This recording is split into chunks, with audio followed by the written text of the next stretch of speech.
এই যে 19 লাখ মানুহ আছে ৰাষ্ট্ৰীয় নাগৰিকপঞ্জীত নাম কটা, এই 94,477 গৰাকী ডি ভোটাৰ নাগৰিকত্ব দিব, কাৰ মাটি বাৰী দিব? আপোনাৰ মোৰ মাটি বাৰী দিব। আপোনাৰ মোৰ মাটি বাৰী বসুন্ধৰা 1, 2, 3 গ'ল। আপোনালোকৰ মাটি পট্টা আৰু ম্যাদী হৈছে নেকি?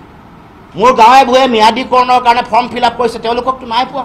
7 বিঘা যদি মাটি আছে, 1 বিঘা 1 কঠা মাটিহে ম্যাদীকৰণৰ তেওঁলোকৰ হেৰি আহিছে। তাৰমানে আমি মানুহবোৰে আমি অধিকাৰটো নাপাওঁ আৰু বিদেশীক 19 লাখ বিদেশী, তেওঁলোকেতো ত্ৰুটিপূৰ্ণ বুলি কৈছে। 19 লাখৰ লগত আৰু 21 লাখ যোগ দিয়ক, 40 লাখ হ'ব। আমি নাই কোৱা, বিজেপিয়ে কৈছে। আমি কৈছোঁ ত্ৰুটিপূৰ্ণ, আমিও প্ৰশ্ন উত্থাপন কৰিছোঁ। সেইকাৰণে কৈছোঁ যে চৰকাৰ আপোনালোকে দায়িত্বশীল ব্যক্তি, আপোনালোকে দিব লাগে। ত্ৰুটিপূৰ্ণ কথাটোত আমাৰো সমৰ্থন আছে। আৰু আমি কৈছিলোঁ যে অৰিজিনেল ইনহেবিটেণ্ট যিসকল আছে, উচ্চতম ন্যায়ালয়তো কৈছে যে কিমান কোটি কিমান লাখ মানুহ অৰিজিনেল ইনহেবিটেণ্ট, তেওঁলোকক বাদ দি বাকীসকলৰ ওপৰত আপোনালোকে ৰিভিজন পিটিশ্যন এপ্লাই কৰক, ৰিভাইজ কৰক।